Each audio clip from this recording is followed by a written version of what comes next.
ये कहानी है उत्तर प्रदेश के आजमगढ़ के रहने वाले लाल बिहारी की।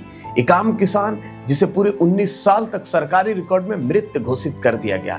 उन्हें अपनी मौत का पता तब चला जब उन्होंने बिजनेस के लिए लोन लेने बैंक गए। बैंक के अधिकारियों ने कुछ पहचान और जमीन के कागजात मांगे।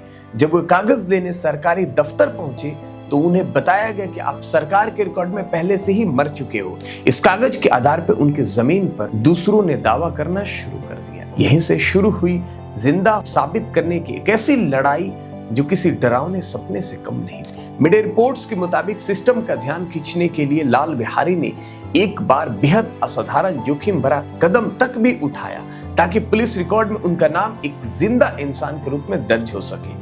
खुद को जिंदा साबित करने के लिए उन्हें नेताओं के खिलाफ चुनाव तक भी लड़ा और उससे भी दुख वाली बात तब थी जब उनकी पत्नी के नाम पे विधवा पेंशन का आवेदन तक भी किया गया, क्योंकि सरकारी कागजों में लाल बिहारी मृत दर्ज थे। 1989 में लाल बिहारी उत्तर प्रदेश विधानसभा पहुंचे और चिल्लाए कि मुझे जिंदा करो। लगातार शिकायतों और एडमिनिस्ट्रेटिव प्रक्रिया के बाद आखिरकार 30 जून 1994 को सरकारी रिकॉर्ड में लाल बिहारी को फिर से जिंदा माना गया। इस देश में मरना आसान है, जिंदा साबित होना।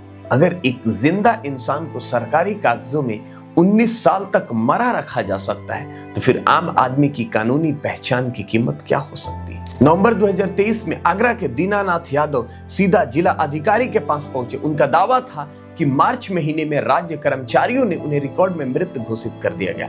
जिंदा इंसान सरकारी दफ्तर में खड़ा होकर अपने अस्तित्व साबित करता रहा। यूपी शाहजहांपुर के 70 साल के ओम प्रकाश यादव, मीडिया रिपोर्ट्स के मुताबिक रिकॉर्ड में उन्हें डेट दिखा दिया गया और उनकी पेंशन तक भी रोक दी गई। सालों तक वे दफ्तर दफ्तर घूमते रहे, बस एक बात साबित करने के लिए कि वो अभी भी जिंदा है। हरियाणा के कई जिलों से कुछ मामलों में लोगों को रिकॉर्ड में मृत दिखाकर उनकी पेंशन और सरकारी लाभ बंद कर दिए गए। कहीं ये गलती थी तो कहीं फर्जी मृत्यु प्रमाण पत्र का फायदा उठाने की कोशिश। जून 2025 में उत्तर प्रदेश की एक महिला डीएम ऑफिस पहुंची। उनके हाथ में एक कागज था जिस पे लिखा था आई एम अलाइव। भूमि विवाद के कारण उसे सरकारी रिकॉर्ड में मृत दिखा दिया गया था। प्रयागराज 4 सितंबर 2025 80 साल के एक बुजुर्ग सुखरू की पेंशन इसलिए रोक दी गई क्योंकि उन्हें रिकॉर्ड में मृत घोषित किया जा चुका था। उनका नाम दोबारा जिंदा लोगों में सूची में जोड़ा गया और हाल ही में पश्चिम बंगाल के वोटर लिस्ट में कुछ लोगों को डेट दिखा दिया गया जबकि वो जिंदा थे। एक सार्वजनिक रैली नेता उन लोगों को मंच पे लाए जो कागजों में मरे हुए थे लेकिन असली जिंदगी के सामने खड़े थे। जब कागज तय करने लगे कि आप जिंदा हैं या नहीं तो ये सवाल नहीं रहता कि आप सिस्टम काम कर रहे हैं। सवाल ये होता है कि सिस्टम में आम आदमी की जिंदगी की कीमत आखिर कितनी है। अब सवाल है, सरकारी रिकॉर्ड अपडेट करने के पहले कौन सा वेरिफिकेशन किया जाता है? कोई भी नाम बिना जांच के हटा दिया जाता है और किसी की जमीन, पेंशन, वोट छीन लिए जाते हैं? क्या सरकार के पास ऐसा कोई सिस्टम है जो अपने रिकॉर्ड को खुद क्रॉस चेक करे?